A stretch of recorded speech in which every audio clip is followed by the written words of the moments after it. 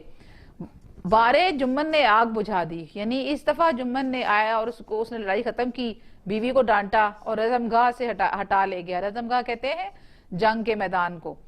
ادھر الگو چودھری نے اپنے ڈنڈے سے چودرائن کی شیریں بیانی کی داد دی، یعنی الگو چودھری نے ڈنڈے سے مارا اپنی بیوی کو. ایک بیل کس کام کا؟ اس کا جوڑ بہت ڈھونڈا مگر نہ ملا، ناچار اسے بیچ ڈالنے کی صلاح ہوئی. صلاح مطلب کہ اس بات کا ارادہ کر لیا گیا کہ بیل بیچ دیں. گاؤں میں ایک سمجھو سیٹھ تھے، وہ یکا گاڑی ہانکتے تھے. یکا گاڑی پتہ ہے نا آپ کو؟ وہ ایک آگے بیل یا اونٹ یا گدھا ہوتا ہے اور پیچھے ایک جو ہے وہ ایک لمبا سا ریڑا سا ہوتا ہے جس کے اوپر جو ہے وہ لوگ سامان اٹھا کر لے کے جاتے ہیں منڈی میں. گاؤں میں گڑ گھی بھرتے اور منڈی لے جاتے، یعنی گاؤں میں گڑ بنتا، گھی بنتا تھا اور منڈی لے جاتے تھے. منڈی سے تیل نمک لاد کر لاتے اور گاؤں میں بیچتے تھے. اس بیل پر ان کی طبیعت لہرائی، یعنی بیل بہت اچھا تھا تو وہ سوچا اسے لے لوں. دام کے لیے 1 مہینے کا وعدہ ہوا. چودھری بھی غرض مند تھے، گھاٹے کی کچھ پرواہ نہ کی. سمجھو نے نیا بیل پایا تو پاؤں پھیلائے. دن میں 3-3 4-4 کھیوے کرتا. کھیوے کرتا کا مطلب ہوتا ہے 3-3 4-4 پھیرے لگاتا، مطلب 3-4 دفعہ وہ گاؤں سے منڈی، منڈی سے گاؤں، گاؤں سے منڈی، منڈی سے گاؤں، اس طرح وہ آتا جاتا تھا 3-3 4-4 دفعہ. نہ چارے کی فکر تھی نہ پانی کی، بس کھیووں سے کام تھا. منڈی لے گئے، وہاں کچھ سوکھا بھوس ڈال دیا اور غریب جانور ابھی دم بھی نہ لینے پاتا تھا کہ پھر جوت دیا. یہاں تک کریں گے ہم آج تیسرے دن ریڈنگ. جی اسٹوڈنٹس، اب ہم کریں گے اس کے سوالات کے جوابات جو آج مکمل ہو جائیں گے. سوال نمبر 7 دیکھیں. سمجھو سیٹھ نے الگو چودھری سے خریدے ہوئے بیل کے ساتھ کیا سلوک کیا؟ جواب ہے سمجھو سیٹھ نے خریدے ہوئے بیل کے ساتھ نہایت برا سلوک کیا. دن میں 3-3 4-4 کھیوے کرتے، نہ چارے کی فکر تھی نہ پانی کی، بس کھیووں سے کام تھا. بیل کو منڈی لے جاتے، وہاں کچھ سوکھا بھوس ڈال دیا، ابھی بیل دم نہ لینے پاتا تھا کہ پھر جوت دیا. بیچارے بیل کا برا حال ہو گیا. آخر کار بیل ایک دن ایسا گرا کہ پھر نہ اٹھا. یہ ہے اس کا جواب. سوال نمبر 8 دیکھیں. الگو چودھری اور سمجھو سیٹھ نے کون سا تنازع پنچایت کے سامنے پیش کیا؟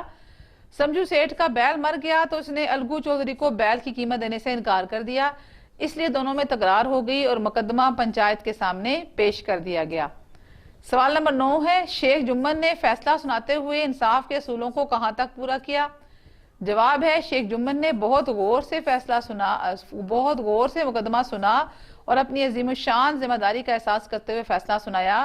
حق اور راستی انصاف کے اصولوں کو، راستی کے ہوگا، حق راستی انصاف کے اصولوں کو مکمل طور پر پورا کیا. بس اتنے سے آپ نے 3 سوال یاد کرنے ہیں اور اس کو لکھنا ہے. جی اسٹوڈنٹس، اب ہم چیپٹر نمبر 7 سٹارٹ کرتے ہیں اور اس چیپٹر کا نام ہے properties of matter. Matter Urdu میں مادہ اس کو کہتے ہیں اور پراپرٹیز جو ہیں وہ اس مادے سے متعلق جو اس کی خصوصیات ہوتی ہیں، جو اسی سے ہی صرف ریلیٹڈ ہوتی ہیں، ان کا مطالعہ کیا جاتا ہے. تو پراپرٹیز آف میٹر کا مطلب یہ ہوتا ہے کہ ہم مادے کی خصوصیات کا مطالعہ کرتے ہیں اس چیپٹر کے اندر. اس کا انٹروڈکشن کچھ یوں ہے کہ آپ کو پتہ ہے کہ matter exist in 3 states. Matter کو میں تھوڑا سا ڈیفائن کر دوں کہ آل the thing which have weight and occupy space، وہ چیز جو وزن رکھتی ہو اور جگہ گھیرتی ہو وہ آپ کے پاس کیا کہلاتی ہے؟ میٹر کہلاتی ہے. اور یہ بیسیکلی 3 اسٹیٹس میں جو ہے وہ ایگزسٹ کرتا ہے. Matter exist in 3 states: solid, liquid and gas. There are many properties associated with matter. بہت ساری خصوصیات ہیں میٹر کی. For example matter has weight, یہ ویٹ اس کی خصوصیت میں آتا ہے، پراپرٹی میں آتا ہے. اینڈ آکوپائی اسپیس، یہ بھی والیوم بھی جو ہے وہ اس کی پراپرٹی میں آتا ہے. یہ اسپیس آکوپائی کرنا کا مطلب ہوتا ہے volume. There are some other properties which are associated with one state of matter but not with other. For example solids have shape of their own and while liquid and gas do not. مطلب جو soldiers ہوتے ہیں ان کی shape ہوتی ہے، ایک fix shape ہوتی ہے، لیکن لیکوڈ اور گیس کی یہ نہیں ہوتی. Liquids on the other hand have definite volume. ان کا والیوم ہوتا ہے، مطلب یہ اگر کسی بھی برتن میں ڈالا جائے تو اس